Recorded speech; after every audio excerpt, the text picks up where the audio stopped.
ಸ್ನೇಹಿತರೆ ನಮಸ್ತೆ.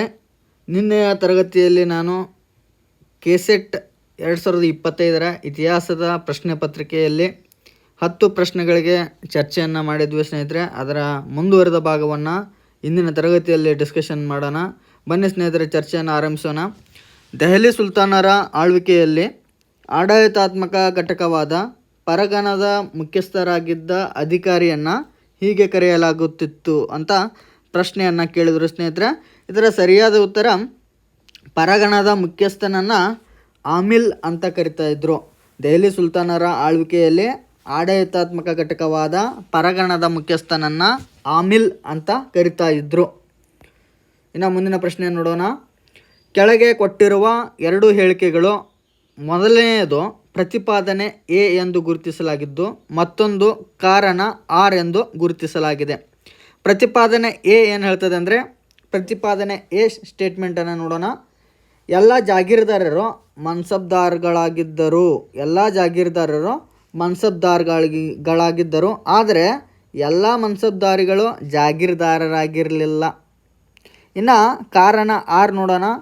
ಕೆಲವು ಮನ್ಸಬ್ದಾರಗಳಿಗೆ ನಗದು ರೂಪದಲ್ಲಿ ಪಾವತಿಸಲಾಗುತ್ತಿತ್ತು ಮತ್ತು ಜಾಗೀರ್ಗಳ ಮೂಲಕವಲ್ಲ.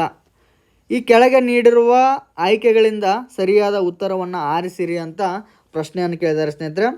ಪ್ರತಿಪಾದನೆ ಮತ್ತು ಕಾರಣ ಇದರಲ್ಲಿ ಯಾವ ಕರೆಕ್ಟ್ ಅವೆ ಅದನ್ನು ನಾವು ತಿಳ್ಕೊಬೇಕು ಸ್ನೇಹಿತರೆ. ಇದರ ಸರಿಯಾದ ಉತ್ತರ ಎ ಮತ್ತು ಆರ್ ಎರಡೂ ಸರಿಯಾಗಿವೆ ಮತ್ತು ಆರ್ ಎಗೆ ಸರಿಯಾದ ವಿವರಣೆ ಆಗಿದೆ. ಅಂದರೆ ಎಲ್ಲ ಜಾಗೀರ್ದಾರರು ಮನ್ಸಬ್ದಾರಗಳಾಗಿದ್ದರು, ಆದರೆ ಎಲ್ಲ ಮನ್ಸಬ್ದಾರಿಗಳು ಜಾಗೀರ್ದಾರರಾಗಿರಲಿಲ್ಲ. ಕೆಲವು ಮನ್ಸಬ್ದಾರಗಳಿಗೆ ನಗದು ರೂಪದಲ್ಲಿ ಪಾವತಿಸಲಾಗ್ತಾ ಇತ್ತು ಮತ್ತು ಜಾಗೀರ್ಗಳ ಮೂಲಕವಲ್ಲ ಅಂತ ಸ್ಟೇಟ್ಮೆಂಟ್ ಆಗಿದೆ ಸ್ನೇಹಿತರೆ. ಎ ಮತ್ತು ಆರ್ ಎರಡೂ ಸ್ಟೇಟ್ಮೆಂಟ್ಗಳು ಸರಿಯಾಗಿವೆ. ಆರ್ ಎನ ಸರಿಯಾದ ವಿವರಣೆಯಾಗಿದೆ. ಓಕೆ, ಮುಂದಿನ ಪ್ರಶ್ನೆಯನ್ನು ನೋಡೋಣ. ಇದು ಕೂಡ ಸ್ಟೇಟ್ಮೆಂಟ್ ವೈಸ್ ಪ್ರಶ್ನೆಯಾಗಿದೆ. ಕೆಳಗೆ ಕೊಟ್ಟಿರುವ 2 ಹೇಳಿಕೆಗಳು ಮೊದಲನೆಯದು ಪ್ರತಿಪಾದನೆ ಎ ಎಂದು ಗುರುತಿಸಲಾಗಿದ್ದು ಮತ್ತು ಇನ್ನೊಂದು ಕಾರಣ ಆರ್ ಎಂದು ಗುರುತಿಸಲಾಗಿದೆ.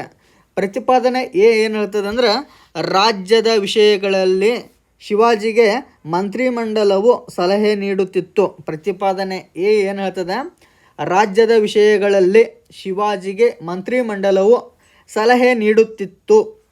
ಕಾರಣ ಆರ್ ಏನು ಹೇಳ್ತದೆ ಅಂದರೆ, ಪ್ರತಿಯೊಬ್ಬ ಮಂತ್ರಿಯು ತನ್ನ ಇಲಾಖೆಯ ಸ್ವತಂತ್ರ ಪ್ರಭಾರವನ್ನು ಹೊಂದಿದ್ದನು.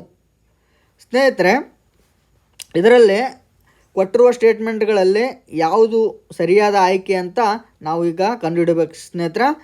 ಎ ಸರಿಯಾಗಿದೆ. ಇದರಲ್ಲಿ ಆಯ್ಕೆ 3 ಎ ಸರಿಯಾಗಿದೆ, ಆದರೆ ಆರ್ ಸರಿಯಾಗಿಲ್ಲ.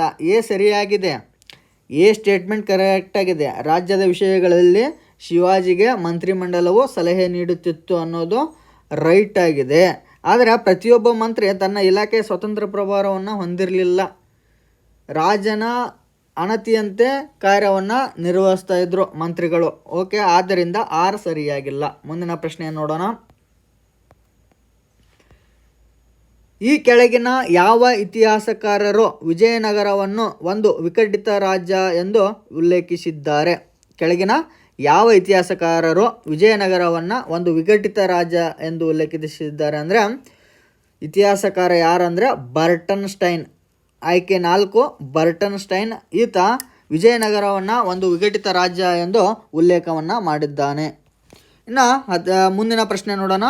12 ಮತ್ತು 14ನೇ ಶತಮಾನಗಳ ಅವಧಿಯಲ್ಲಿ ಕೆಳಗಿನ ಯಾವ ವಿದೇಶಿ ಪ್ರವಾಸಿಗರು ಭಾರತದ ಉತ್ತರದ ಬಯಲು ಪ್ರದೇಶದ ಮೇಲೆ ಆಕ್ರಮಣ ಮಾಡಿದ ಮಧ್ಯ ಏಷ್ಯಾದ ಸೇನೆಗಳನ್ನು ಉಲ್ಲೇಖಿಸಿದ್ದಾರೆ? 12 ಮತ್ತು 14ನೇ ಶತಮಾನಗಳ ಅವಧಿಯಲ್ಲಿ ಕೆಳಗಿನ ಯಾವ ವಿದೇಶಿ ಪ್ರವಾಸಿಗರು ಭಾರತದ ಉತ್ತರದ ಬಯಲು ಪ್ರದೇಶದ ಮೇಲೆ ಆಕ್ರಮಣ ಮಾಡಿದ ಮಧ್ಯ ಏಷ್ಯಾದ ಸೇನೆಗಳನ್ನು ಉಲ್ಲೇಖಿಸಿದ್ದಾರೆ? ಸ್ನೇಹಿತರೆ, ಇದರ ಸರಿಯಾದ ಆಯ್ಕೆ 3. ಸ್ನೇಹಿತರೆ, ಮಾರ್ಕೋ ಪೋಲೋ ಮತ್ತು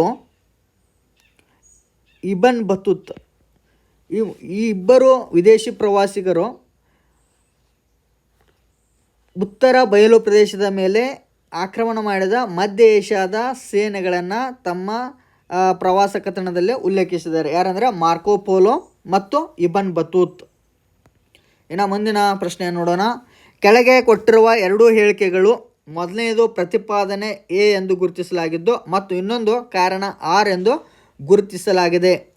ಪ್ರತಿಪಾದನೆ ಎ ಏನು ಹೇಳ್ತದೆ? ಅಕ್ಬರನ ತೌಹೀದ್ ಇ ಇಲಾಹಿಯಲ್ಲಿ ರಜಪೂತರು ಮುಕ್ತವಾಗಿ ದಾಖಲಾಗಿದ್ದರು.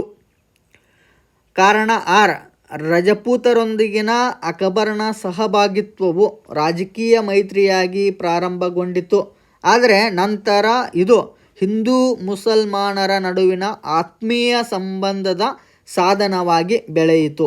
ಸ್ನೇಹಿತರೆ, ಇದರ ಸರಿಯಾದ ಉತ್ತರ ಆಯ್ಕೆ 4 ಸರಿಯಾದ ಉತ್ತರ ಆರ್ ಸರಿಯಾಗಿದೆ. ಇಲ್ಲಿ ಕಾರಣ ಸರಿಯಾಗಿದೆ, ಆದರೆ ಪ್ರತಿಪಾದನೆ ಸರಿಯಾಗಿಲ್ಲ.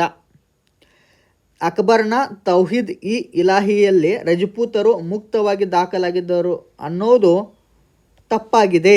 ರಜಪೂತರೊಂದಿಗಿನ ಅಕ್ಬರ್ನ ಸಹಭಾಗಿತ್ವ ರಾಜಕೀಯ ಮೈತ್ರಿಯಾಗಿ ಪ್ರಾರಂಭಗೊಂಡಿತು, ಆದರೆ ನಂತರ ಇದು ಹಿಂದೂ ಮುಸಲ್ಮಾನರ ನಡುವಿನ ಆತ್ಮೀಯ ಸಂಬಂಧದ ಸಾಧನವಾಗಿ ಬೆಳೆಯಿತು. ಪ್ರತಿಪಾದನೆ ತಪ್ಪಾಗಿದೆ, ಕಾರಣ ಸರಿಯಾಗಿದೆ. ಓಕೆ, ಮುಂದಿನ ಪ್ರಶ್ನೆಯನ್ನು ನೋಡೋಣ. ಕೆಳಗಿನ ಯಾವ ಆಧಾರ ಮೂಲವು ಮೊಘಲರ ಅವಧಿಯಲ್ಲಿನ ಕೃಷಿ ಪರಿಸ್ಥಿತಿಗಳ ಬಗ್ಗೆ ವಿಶೇಷವಾಗಿ